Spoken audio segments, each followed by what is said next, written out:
역사상 최초로 5천을 넘은 한국 증시의 미래. 6천인가? 1만인가? 아니면 후퇴인가?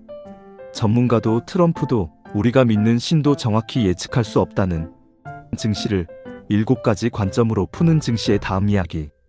증시가 바꿔준 우리의 일상. 여러분, 코스피가 드디어 5천을 넘어섰습니다.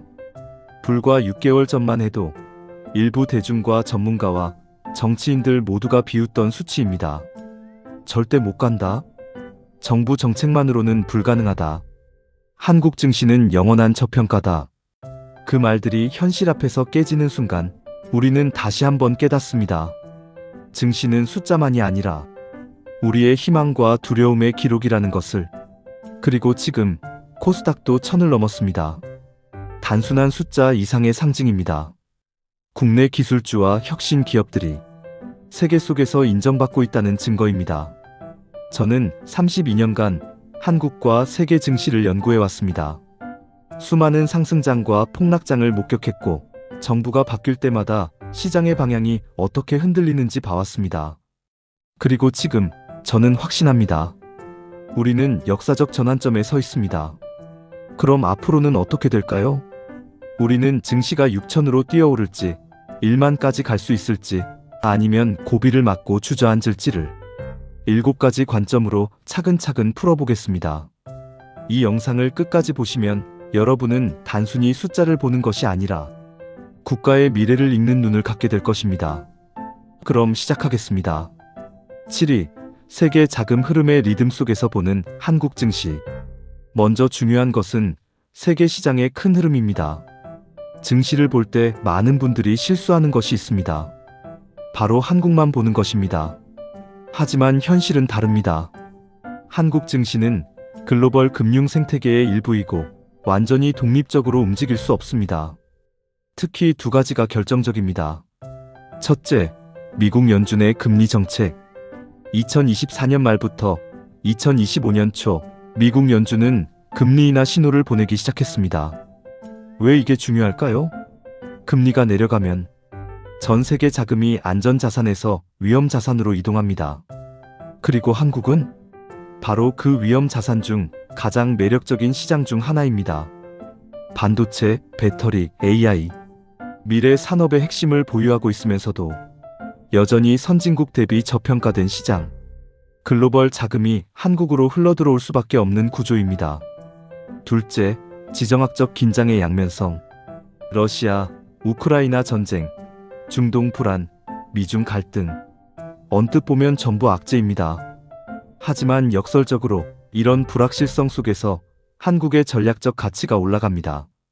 방산 산업의 부상, 반도체 공급망 재편에서의 핵심 역할, 미국과 중국 사이에서의 균형자 포지션. 세계가 불안할수록 한국이라는 안정적인 기술 강국의 가치는 더 빛납니다. 즉, 한국 증시의 방향성은 세계 자금의 흐름이라는 외부 파도를 타고 올라가거나 그 반대쪽으로 밀려날 수 있는 구조입니다. 그리고 지금 그 파도는 한국 쪽으로 향하고 있습니다. 6위, 한국의 기업 실적이 말하는 미래. 증시는 결국 숫자입니다. 그리고 숫자의 중심에는 기업 실적이 있습니다. 아무리 정책이 좋고 세계 자금이 들어와도 기업이 돈을 벌지 못하면 증시는 오를 수 없습니다. 그럼 한국 기업들은 어떤가요? AI 반도체 슈퍼사이클의 최대 수혜자, 삼성전자와 SK하이닉스. 이 두 회사는 지금 인류 역사상 가장 큰 기술 전환의 중심에 있습니다. 챗GPT, 클로드, 제미나이. 모든 AI는 막대한 연산 능력을 필요로 합니다. 그리고 그 연산을 담당하는 것이 바로 HBM 고대 역폭 메모리입니다.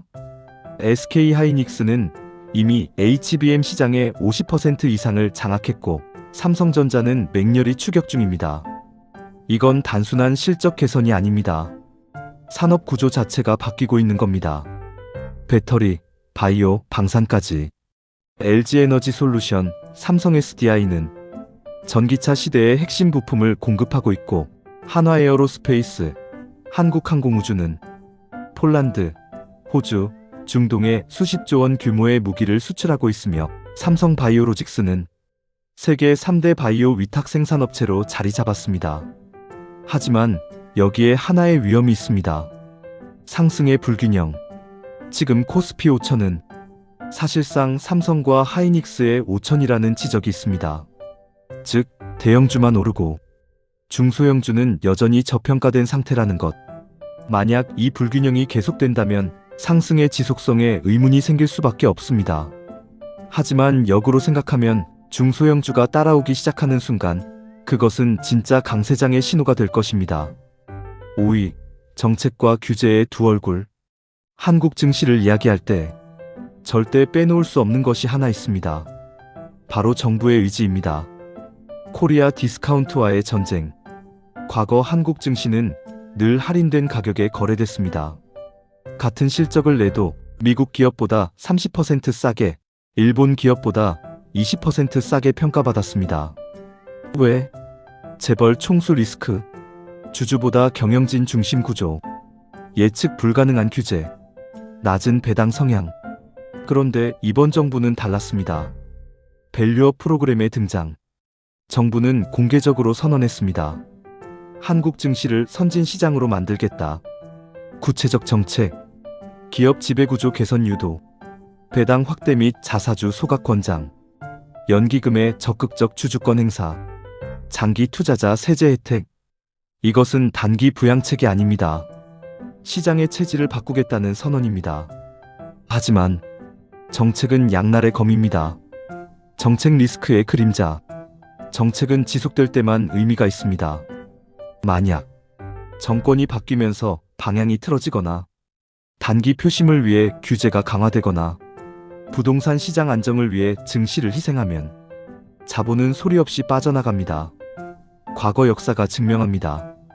2000년대 IT 버블, 2010년대 박근혜 정부 말기, 정책 불확실성이 커질 때마다 증시는 무너졌습니다.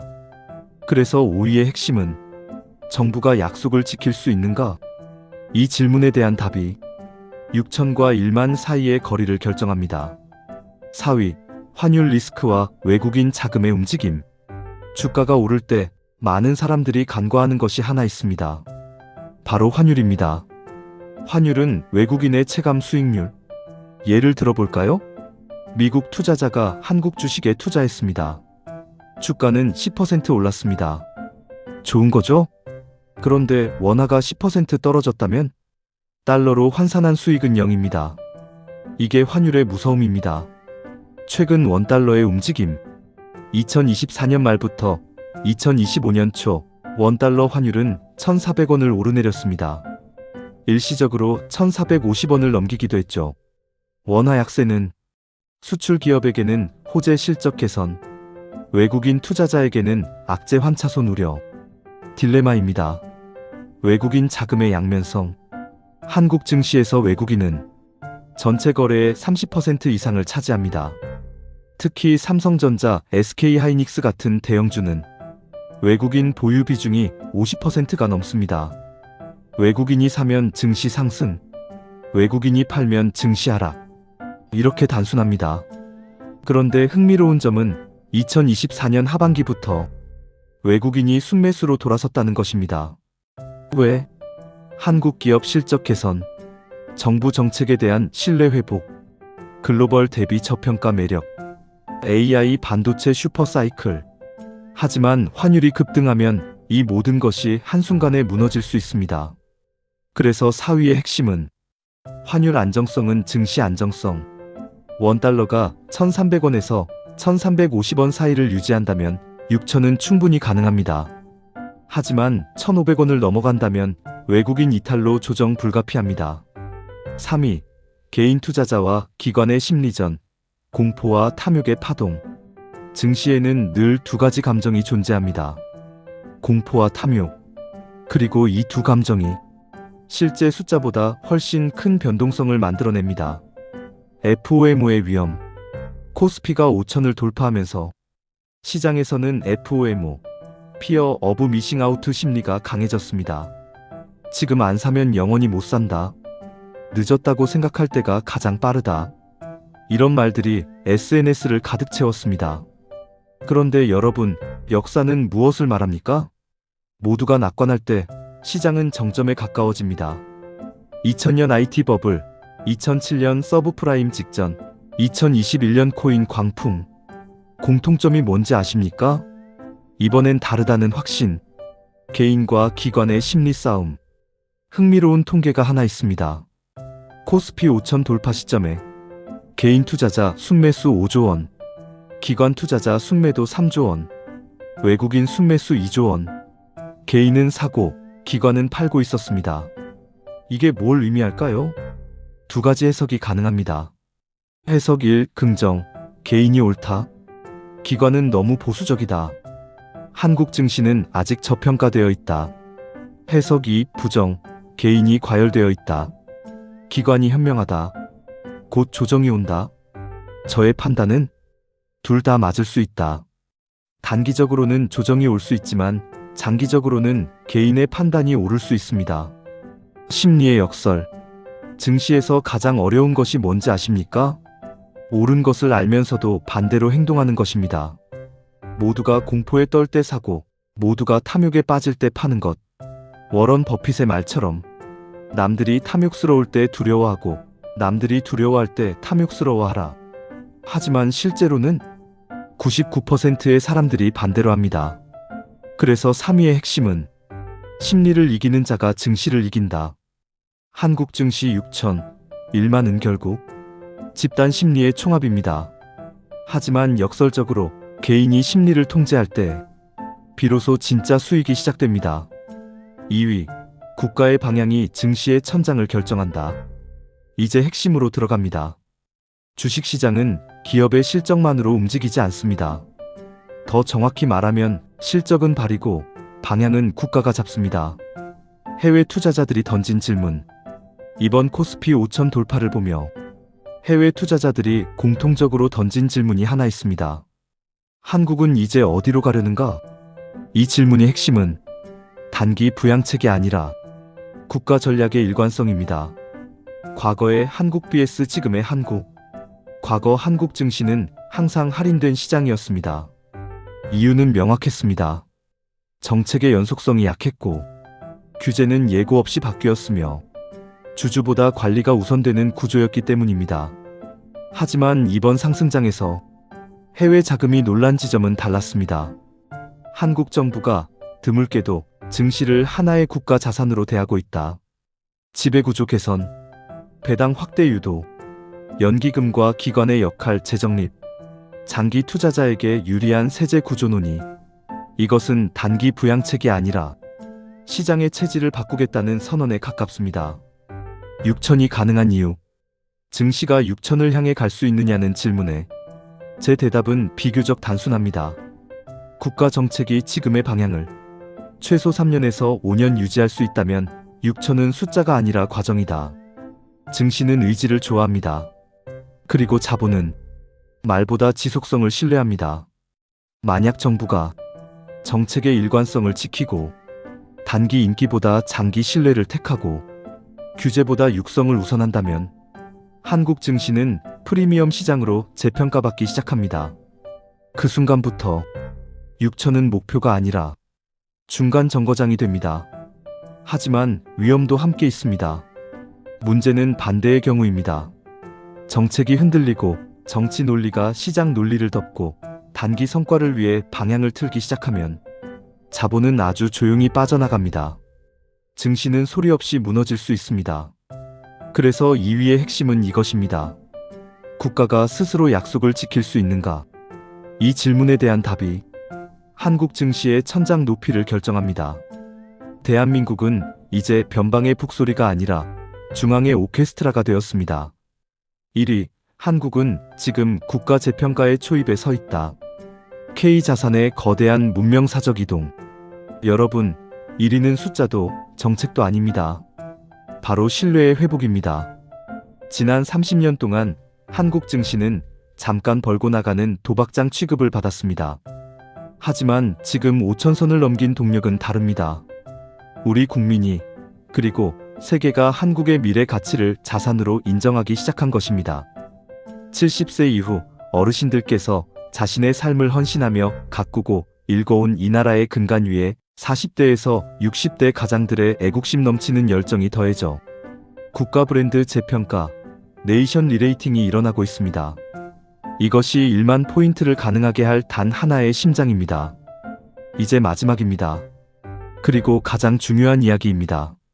한국 증시가 6천을 갈 수 있느냐, 1만까지 갈 수 있느냐를 묻기 전에 반드시 던져야 할 질문이 하나 있습니다. 세계는 지금 한국을 어떻게 다시 보기 시작했는가? 우리는 지금 국가 재평가 구간에 있다. 세계 증시 역사에는 공통된 패턴이 있습니다. 일본의 1980년대, 소니, 도요타가 세계를 지배하던 시기, 미국의 1990년대, IT 혁명과 함께 다우지수가 10배 상승, 중국의 2000년대 초반, 세계의 공장에서 세계의 시장으로 변모. 이 시기들의 공통점은 단순한 주가 상승이 아니라 국가 인식의 변화가 시작됐다는 점입니다. 한국은 지금 그 문턱에 서 있습니다. 과거의 한국과 미래의 한국. 과거의 한국은 수출 잘하는 제조국가였습니다. 현대차, 삼성, LG. 좋은 제품을 싸게 만드는 나라. 그러나 지금의 한국은 기술, AI, 반도체, 콘텐츠, K-팝, K-드라마, 반도체 세계 점유율 1위, 배터리 전기차 시대의 핵심, 방산 세계 4위 수출국, 바이오 글로벌 위탁 생산 강자, 플랫폼 네이버, 카카오, 복합 산업 국가로 인식되기 시작했습니다. 이 변화는 지수보다 느리게 오지만 한번 시작되면 되돌리기 어렵습니다. 1만은 허황된 숫자인가? 솔직히 말씀드리겠습니다. 1만은 쉬운 숫자가 아닙니다. 단기간에 도달할 수 있는 영역도 아닙니다. 그러나 불가능한 숫자냐고 묻는다면 이제는 대답이 달라집니다. 조건이 맞으면 시간의 문제다. 그 조건은 단순합니다. 국가 전략의 일관성 최소 5년, 기업의 글로벌 경쟁력 유지, AI, 배터리, 방산, 금융시장의 신뢰 회복, 코리아 디스카운트 해소, 환율과 금리의 극단적 붕괴 없음, 1,300원에서 1,400원 유지, 국내 투자자들의 성숙, 단기 투기에서 장기 투자로. 이 5가지가 맞물리면 증시는 단순히 오르는 것이 아니라 다른 시장으로 분류됩니다. 그 순간부터 한국 증시는 신흥국이 아닌 핵심 시장 코어 마켓으로 불리기 시작합니다. 후퇴할 가능성은 없는가? 물론 있습니다. 증시에는 언제나 후퇴가 존재합니다. 그러나 이번 사이클에서 가장 중요한 차이점은 이것입니다. 조정이 와도 과거처럼 바닥으로 무너지지는 않는다. 이유는 간단합니다. 지금의 상승은 기대가 아니라 구조에 기대고 있기 때문입니다. 과거의 상승은 테마였고 이번 상승은 체질 변화입니다. 우리는 숫자가 아니라 시대를 보고 있다. 여러분, 증시는 숫자가 아닙니다. 증시는 그 나라 사람들이 미래를 어떻게 생각하는지를 보여주는 가장 솔직한 지표입니다. 코스피 5084.85. 이 숫자는 단순한 기록이 아닙니다. 우리는 여기까지 왔다. 그리고 지금 시장은 다시 묻고 있습니다. 그럼 다음은 어디인가? 6천일 수도 있고 1만일 수도 있으며 잠시 숨을 고르는 구간이 올 수도 있습니다. 그러나 한 가지는 분명합니다. 한국 증시는 더 이상 과거의 한국 증시가 아닙니다. 이 변화의 초입에서 우리는 선택해야 합니다. 두려움으로 구경꾼이 될 것인가? 이해를 바탕으로 동행할 것인가? 이 영상이 여러분 각자의 판단에 작은 나침반이 되었기를 바랍니다. 그리고 마지막으로 이 말을 남기고 싶습니다. 역사는 늘 모두가 불가능하다고 말한 뒤에 조용히 시작된다. 끝까지 시청해주신 여러분, 소중한 여러분의 피 같은 자금이 투자하는 대로 수익률이 높아서 행복하시길 기원합니다. 감사합니다. 이 영상이 도움이 되셨다면 좋아요, 구독, 댓글로 의견 남겨주세요. 다음 영상에서 뵙겠습니다.